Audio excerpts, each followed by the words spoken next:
Get in! Robbie Neilson has signed a 3-year contract extension to remain as the Hearts boss alongside his backroom team of Liam McCulloch and Gordon Forrest. Welcome back, guys, to Son of Scotland TV. I think this is great news here that Robbie Neilson has put pen to paper and has signed an extra 3-year deal. And it just goes to show that the club is committed. Robbie Neilson's committed, Joe Savage is committed, and we're committing to turning Hearts into a better club. And I mean, Joe Savage came out and spoke about winning the league. A lot of people criticised him, a lot of people ridiculed him.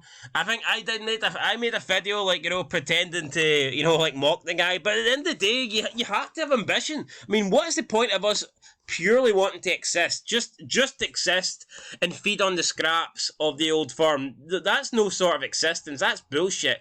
Now, I'm under no illusion. Are we going to challenge for the league this season? No. Next season? No. But I would like us to try and implement a system, implement a future where we can maybe look and say, well, within the next 5 seasons, let's try and close the gap, and then take it from there. And that appears to be what we're doing. That's what Joe Savage spoke about. And now we have the news that Robbie Neilson, Liam McCulloch and Gordon Forrest have all signed long-term deals with the club. So I'm absolutely delighted with that. The CEO, Andrew McKinley, came out and said, I quote, "Everyone at Hearts is delighted that Robbie, Gordon and Lee have committed their long-term futures to the club. The progress the first team has made in a short space of time is unquestionable, and that is no small part due to the talents, professionalism and determination of the coaching staff. They have raised the standards on the park and the entire club has reaped the benefits as we shape up for one of the biggest seasons in Hearts history. And I cannot think of a better trio to lead us into it," end quote. So I completely agree with that. Sporting Director Joe Savage said, quote, "A tremendous amount of hard work has been undertaken over the past 2 years and the results are plain for all to see. There has been improvement in the playing style and performances and most importantly in results. And Robbie, Gordon and Lee have been integral to that. Their professionalism is second to none, and anyone lucky enough to have watched them in action will have seen how meticulous they are in everything they do, and that has helped the club return to the top flight of the Scottish game. With a settled and very talented young playing squad and coaching staff, I'm excited to see where this group can take us next, and I'm sure the fans will be too," end quote. So, yeah, I mean, I totally agree with what Joe Savage has said and what CEO Andrew McKinley has said. Delighted to have these two on board. We've made a lot of improvements over the past couple of years, and I think this is only the start. I think we're actually going to get even better. So, brilliant news in my opinion that these three have committed pen to paper and have signed long-time deals.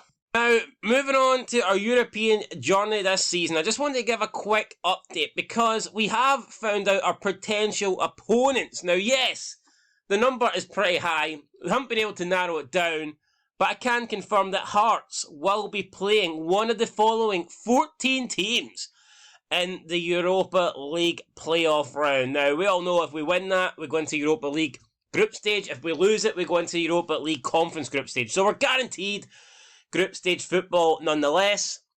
But still, I think we would all rather be in the Europa League. It makes sense. It's a higher competition, more prestige, more money. We just want to be in that. So it is what it is. And here's the 14 teams that we could come up against. Now, there's a Champions path and a main path. Now, the winner of all these ties will go into these priority groups. Now, the way it works is a team from Priority 1 will play either a team from Priority 3 or a team from Priority 4. Now, we are guaranteed to be in Priority 1 alongside Ghent, Austria Vienna, Omania, Sizaspor, Dnipro and Salzburg. So you can see that will not change. This pot 1 entry, priority entry, is already determined. And then we will get one of the following.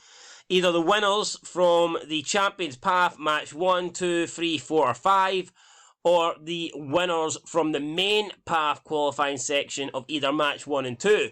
And these are the matches. So we've got Malmo versus Dunland. So it can't be, we could get either one of them. One will advance, one will get knocked out. We've got Shamrock Rovers versus Shupke from North Macedonia, with Linfield versus Zurich. We have Olympiacos versus Slovan Bratislava. We've got Maribor versus HJK from Finland. We have AEK Larnaca from Cyprus versus Partizan Belgrade. And last but not least, we have Fenerbahce versus Slovako from Czech Republic. Now, I'm looking at these ties, man, and yes, there is some teams that I would rather avoid. I don't want to get Olympiacos. I don't want to get Fenerbahce. I think out of these 14 teams, they're probably the two standout teams. But are they ties that we can't win? I don't think so. I think, yeah, we'll be underdogs against both of them, but I think we could beat them.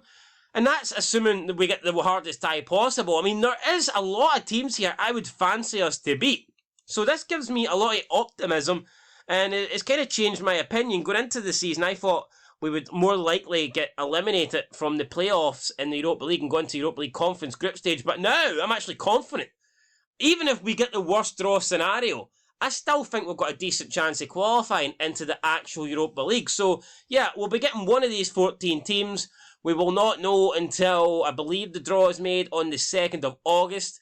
By that stage, we will know what match will be lined up against, but we won't know who we actually play from that match until the final games on either the 9th of August or the 11th of August. Now, I've seen a lot of people talk shit about how the Irish League's better than the Scottish League. I would love us to get Shamrock Rovers. If I could pick somebody right now, it would be Hearts versus Shamrock Rovers. But I'll take anybody. We'll fucking beat them all. We'll pump them all. I'm no worried. We've got Robbie Neilson, Joe Savage. That's all we need. We'll destroy them, guys. We've got the dream team. We're going places. We're moving forward. Edinburgh is maroon. Hopefully soon Scotland will be maroon, and then maybe in like 2 centuries' time, when Joe Savage is sitting there, old man with his slippers and pipe, maybe Europe, the whole European fucking continent will be maroon. That's the game plan, guys. That's the goal. Till next time, though, let me know your thoughts. Who do you want to get out of these 14 teams? Let me know. And are you happy that Robbie Neilson has signed a long-term deal along with his coaching staff? I'm delighted. And as for these teams, I've already said I would love to get Shamrock Rovers. But regardless of who we get, I think we've got a chance nonetheless. Till next time, though, I'll catch you in the next one. Peace.